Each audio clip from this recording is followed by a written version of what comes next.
यूनुस अलैहिस्सलाम फरमाने लगे, जिब्रील मेरी उस बंदे से तो मुलाकात करा जो इस वक्त दुनिया में अल्लाह का सबसे ज्यादा आबिद बंदा है, सबसे ज्यादा इबादत करने वाला, उससे मिला।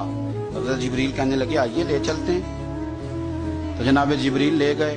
जब लेके गए तो उस बंदे के दोनों हाथ भी कोई नहीं थे, दोनों पैर भी नहीं थे, उसका वजूद सारा तकलीफ से कटा हुआ था और उसकी आंखें भी नहीं थी। हज़रत यूनुस अलैहिस्सलाम फरमाने लगे, ऐ जिब्रील अमीन अलैहिस्सलाम, मैंने तो कहा था आबिद बंदे के पास ले आए, आप बीमार के पास ले आए।